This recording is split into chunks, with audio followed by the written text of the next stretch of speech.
Hi friends, welcome to my channel. ఈరోజు నేను రాయలసీమ స్టైల్లో మిరపకాయ బజ్జీలు విత్ స్టఫింగ్ని ఏ విధంగా ప్రిపేర్ చేసుకోవాలో ఈ వీడియోలో చూపిస్తాను. దానికోసం ముందుగా నేను కొన్ని ఇంగ్రీడియంట్స్ అనేటివి తీసుకున్నాను. అవి వచ్చేసి చూసేయండి ఒకసారి. మీరు నార్మల్ మిర్చి అయినా తీసుకోవచ్చు, లేదా ఇలా బజ్జీకి యూజ్ చేసే మిర్చి అయినా సరే తీసుకోవచ్చు. ఇప్పుడు ఇందులో లెమన్స్, ఆనియన్, కొత్తిమీర, క్యారెట్ తురుము, ఆనియన్స్ని ఇలా కట్ చేసి పెట్టుకోవాలి ఫస్ట్.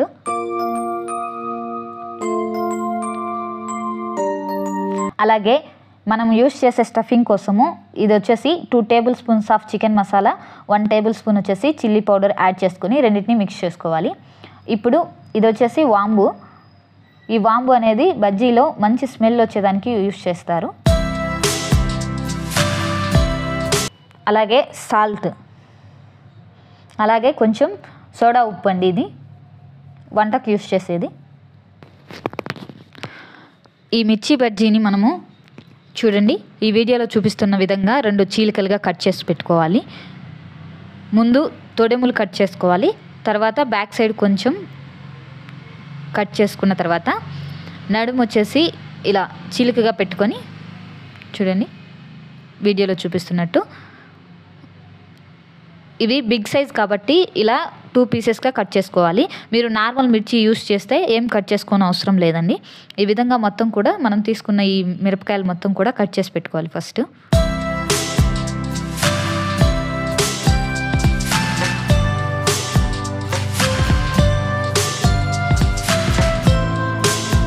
ఇలా కట్ చేసుకొని పక్కన పెట్టుకోవాలి. ఇప్పుడు ఒక బౌల్లో వచ్చేసి కొద్దిగా సాల్టు, వాంబుని మన చేతిలో నలిపి పొడిగా వేసుకొని ఈ వాంబు, సాల్ట్ రెండింటిని ఇలా మిక్స్ చేసుకోవాలి. తర్వాత ఇందులోకి 2 కప్పుల ప్యూర్ శనగపిండిని తీసుకోవాలి ఇదే బౌల్లోకి. ఇప్పుడు ఈ వాంబు, సాల్ట్ అన్నీ మిక్స్ అయ్యేలా ఒకసారి ఫస్ట్ ఇలా కలుపుకోవాలి, వాటర్ వేయకుండా. ఇప్పుడు ఇవి బాగా కలిసిన తర్వాత కొంచెం వాటర్ తీసుకొని ఫస్ట్ శనగపిండిని కలుపుకోవాలి. ఉండలు కట్టకుండా బాగా సాఫ్ట్గా వచ్చే విధంగా ఈ పిండిని అనేది మనము కలుపుకోవాలి. వాటర్ మాత్రం కొంచెం తక్కువగానే వేసుకోవాలి ఫస్ట్.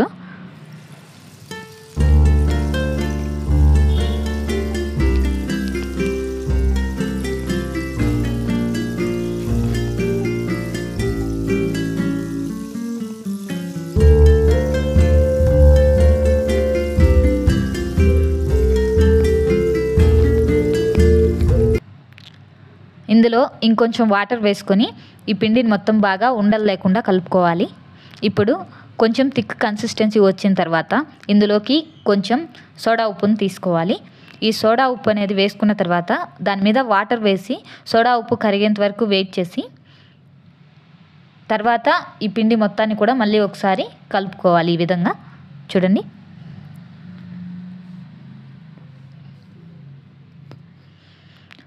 ఈ వీడియోలో చూపిస్తున్న విధంగా ఇలా కలుపుకోవాలి. సోడా ఉప్పు కూడా మొత్తం పిండికి పట్టే విధంగా కలుపుకోవాలి. ఇలా కలుపుకున్న ఈ శనగపిండిని ఒక 10 మినిట్స్ మనము ఫస్ట్ పక్కన పెట్టుకోవాలి. అప్పుడు బజ్జీలు క్రిస్పీగా వస్తాయండి.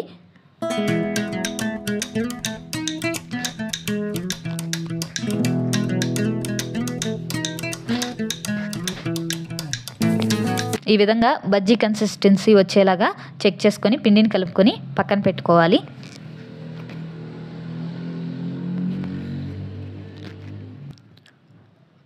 ఇప్పుడు ఇలా స్టవ్ ఆన్ చేసుకొని బాండిల్ పెట్టుకోవాలి. ఇందులోకి డీప్ ఫ్రైకి సరిపడా ఆయిల్ అనేది తీసుకోవాలి. ఈ ఆయిల్ వేడెక్కే లోపల మనం ముందుగా తీసుకున్న ఈ శనగపిండి ఉంది కదా, చూడండి శనగపిండి మీద పైన ఇలా బుడగలుగా ఫామ్ అవుతాయి ఈ విధంగా. అప్పుడు ఇది బజ్జీకి ప్రిపేర్గా ఉందని. అంతలోగా ఆయిల్ అనేది హీట్ అయిందా లేదో చెక్ చేసుకొని మనం ముందుగా కట్ చేసుకున్న మిర్చిని తీసుకొని ఇలా పిండిలో డిప్ చేసుకోవాలి. ఈ డిప్పింగ్ అనేది కూడా ఎలా అంటే హాఫ్ మిర్చి మాత్రమే పిండిలో మునిగేలా, మిగిలినది మిర్చి బయట ఉండే విధంగా చూసుకొని డిప్ చేసుకొని వేసుకోవాలి. పూర్తిగా డిప్ చేస్తే లోపల మిర్చి కొంచెం పచ్చిగా ఉంటుందండి.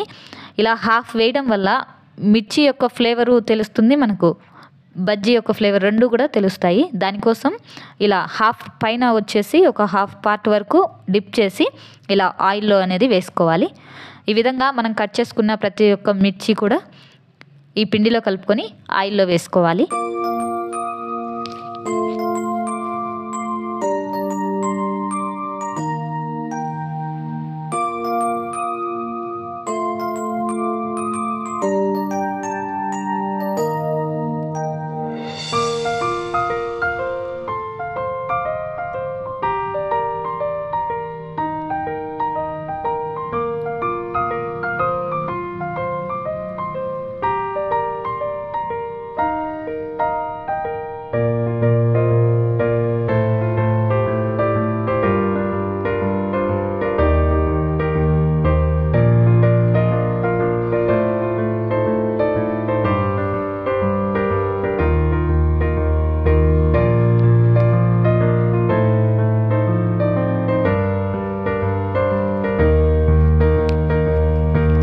ఇలా వేసుకున్న ఈ బజ్జీలను కాసేపు కాలనించి తర్వాత ఒక చిన్న గరిటె తీసుకుని వీటిని రివర్స్ చేసుకోవాలి.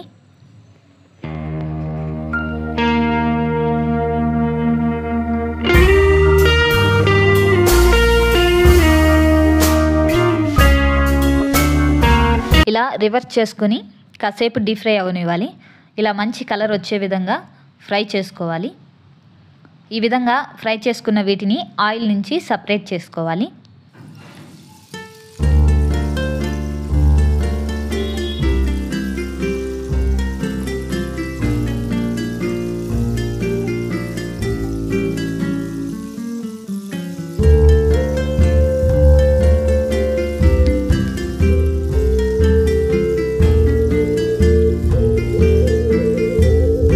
అంతే అండి, చాలా సింపుల్గా మనం వేడివేడి మిరపకాయ బజ్జీలను ఇలా ప్రిపేర్ చేసుకోవచ్చు.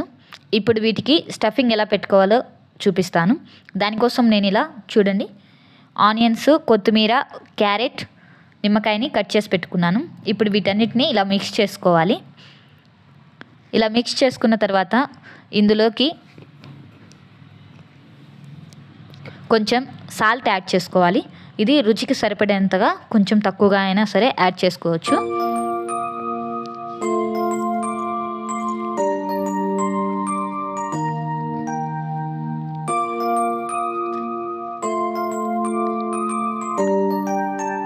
ఇప్పుడు మనం మసాలా స్టఫింగ్ కోసం తీసుకున్నాం కదా, chicken masala and chilli powder రెండు మిక్స్ అండి ఇది.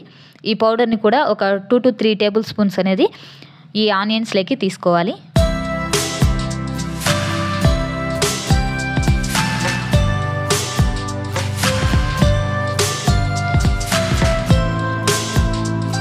ఈ విధంగా తీసుకున్నాం కదా, ఇప్పుడు వీటిని ఫస్ట్ మనం మిక్స్ చేసుకోవాలి. ఆనియన్ మొత్తం కూడా చేత్తో స్మాష్ చేసుకుంటూ ఈ మసాలా మొత్తం బాగా పట్టే విధంగా దీన్ని మిక్స్ చేసుకోవాలి.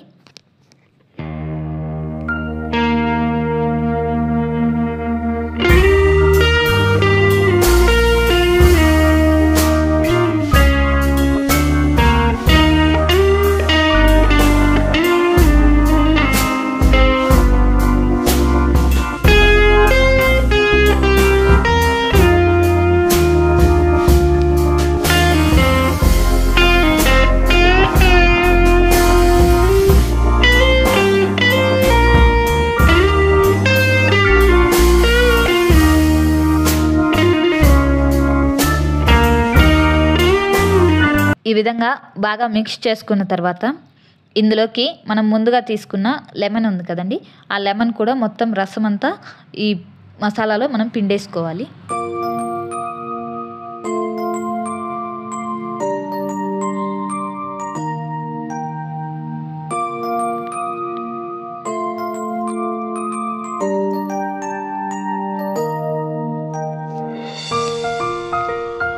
ఇలా నిమ్మరసం పిండిన తర్వాత ఈ మసాలా మొత్తాన్ని కూడా మళ్ళీ ఒకసారి పూర్తిగా కలిసే విధంగా కలుపుకోవాలి.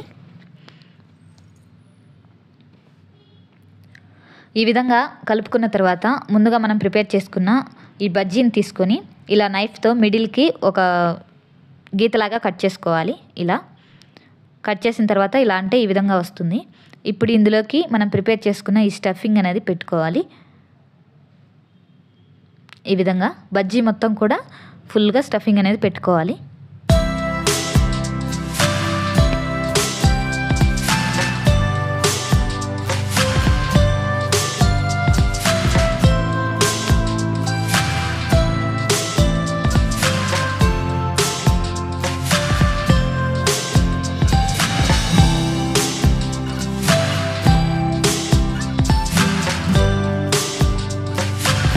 ఈ విధంగా మనం ప్రిపేర్ చేసుకున్న బజ్జీలు మొత్తం కూడా ఇలా స్టఫింగ్ పెట్టుకొని ప్రిపేర్ చేసుకోవాలి.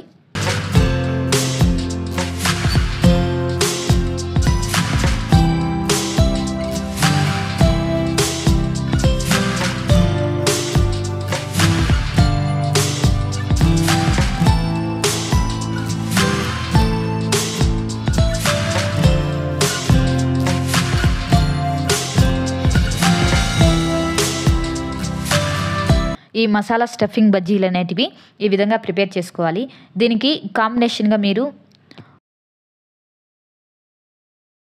పెరుగు చట్నీ అంటారండి, దాన్ని కూడా యూజ్ చేయొచ్చు. టేస్ట్ మాత్రం చాలా బాగుంటుంది. ఒకసారి మీరు కూడా ట్రై చేయండి ఈ స్టఫింగ్ బజ్జీని.